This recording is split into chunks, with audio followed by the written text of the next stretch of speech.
first began exploring doing another Overlord game here at Codemasters, we wanted to do something a little different. Of course, we've still got the story there. The story's a big part of it, but we wanted to make the gameplay itself much more immediate, much more focused on combat, but very accessible too. So I worked on the first one, on Raising Hell, on Overlord 2, so I've sort of spanned the entire franchise.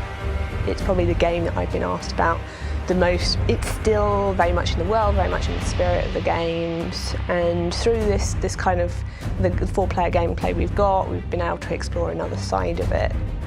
We wanted to try something a little bit different with the multiplayer and the co-op, and obviously that wasn't the main focus of the original games, which was very much about the single-player story. So, you know, we didn't want to call it Overlord 3, we wanted to try out a new format, and we kind of want to see where this one takes us, really. So this game takes place after Overlord 2, and basically Gnarl and the minions have been driven underground down to a place we're calling the Netherdeep, which is kind of in the deepest, darkest recesses of the Netherworld. There's this strange kind of plague of goodness called the Golden that's infecting everything with sort of twee niceness, and that's encroaching on the Netherdeep, so the sort of minions are they're on their way to being wiped out as well, and if the minions go, there's no chance of an Overlord.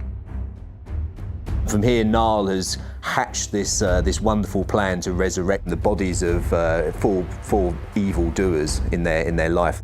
They're kind of his 4 sub-lieutenants. And whilst they're not overlords themselves, because obviously there can only be one overlord, they're actually kind of the next best thing, and we're calling them the Netherghoul. While the essence of Overlord is in the game, Rihanna's great writing, the minions, having fun being evil, it's also not a straightforward Overlord game in the sense of certain mechanics fans of the previous games might expect. It's co-op at its core. You can still play the game single player. With the 4 characters we've got, they've all got their strengths, they've all got their weaknesses, and the minions will supplement that. The humour and the tone of the world was built into the gameplay, into the mechanics. Everything sort of reinforced the tone of the world, and that's why we got back voice actors like Mark Silk, and I could sort of slip back into writing the Overlord world quite easily. I don't even know how many years it's been working on Overlord games. To be able to come back to it and do something new and something fresh with it is really great.